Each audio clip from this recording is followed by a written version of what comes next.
Hey, what's up guys? In this video I'm going to show you one of my original controls that I call the Swift Shift. In this control you show a card, leave it sticking out in the deck, and then proceed to cut it even deeper, and then just that quick it's controlled to the top.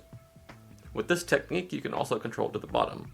Also at the end I'm going to show you a really nice sandwich trick you can do using this control. Alright, so the first thing you're going to do is have a selection made. You can either dribble the cards like this, or you can just cut the deck and have a spectator call stop. Alright, so in any case, you want to hold the deck a little more off-center than usual. In this case, I'm left-handed, so it'll be to the left, but if you're right-handed, it'll be to the right. Alright? So you dribble the cards, and then you stop somewhere in the middle, or they stop you somewhere. And then you show a card. You can either turn it up like this in a flourishy way, or you can just turn it over with the packet and lever it over that way.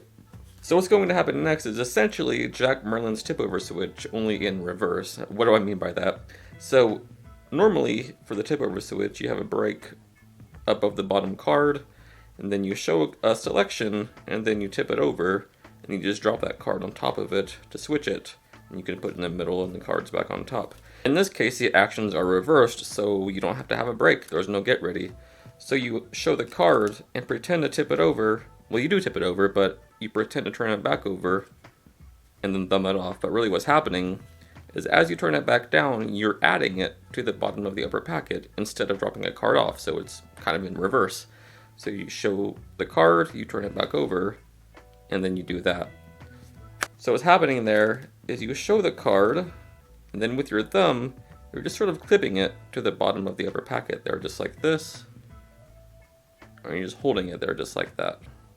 So the reason why you want to hold the deck in the off-center like this is because you're going to side jog the card on the bottom of the upper packet, and having this grip makes it a lot easier, and it happens automatically. So you start dribbling the cards, and then you just show the selection, and as you do the move, you just bring that packet in alignment with the bottom packet, and that doing the move automatically gets your side jog just like this. So at full speed, you show the card, just like that, and it automatically gets side jogged.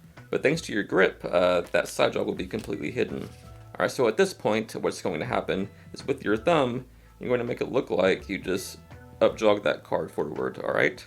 Next, as you make it appear as though you put the selection even deeper and then cut the deck. But what's really happening is you put the selection there about the middle like this, and then as you come over, you're going to align that side jogged selection with this lower packet here. So as you come over, that gives you a perfect justification to come over.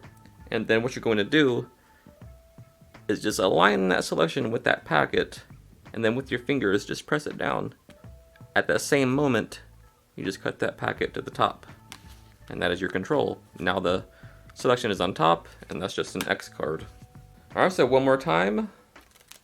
You show the selection, 7 of spades, do the move, and then as you come over, put that X card in the middle, aligning that selection with the bottom packet, pressing it down with the fingers, then cutting to the top. Alright, so like I said, you can use this technique as a bottom control, and for that, it's actually a lot easier because it's already on the bottom packet, right? So you show the card, king of spades, do the move, and since it's already there on the bottom, you just put that card on the top packet, and then cut those on top, and then it's on the bottom. So whether you're doing a top control or a bottom control, it happens in a swift action, and that's why I call it the Swift Shift. Alright, so for the sandwich trick, what's going to happen is you want to have 2 cards like black aces or black kings or whatever, and then set them aside. So now you'll have a card selected. In this case, we'll use the 10 of spades. You'll do the move to control it to the top. Alright, so we'll put it there, and then leave it out jogged somewhere near the bottom. So now what we'll do is take the aces and sort of put them in a little fan and use them to point to the selection, or what they think is the selection. And let's say in less than 1 second, I'm going to make that card appear in between the 2 aces. As you say that, you push that X card in and then fold these over face down. Now you just snap your fingers, say it's done. Look, now there's 1 card now in between the aces. Really, it's not. It's a total bluff. The real situation is that you have the selection under the aces. But what's going to happen is you're going to make it appear as though it is in between the aces using what's called the sign card switch by Brother John Hammond. What that looks like is this. So you have the 3 cards, and then you show that the selection is really in between the aces. So here's what happens. You take the 3 cards, and you want to have them kind of squared, alright? And with the hand holding the deck, you come over palm down, and then take the top card off with your index finger, and turn it face up just like this. As that's happening, you want to immediately spread these lower 2 cards. Alright, the selection pointing towards the face-up base. So at speed, it looks like this. Alright, at this moment, you immediately turn up that top card, which is the other ace, giving the illusion that it's in between. And then you finish your trick and you look like a badass.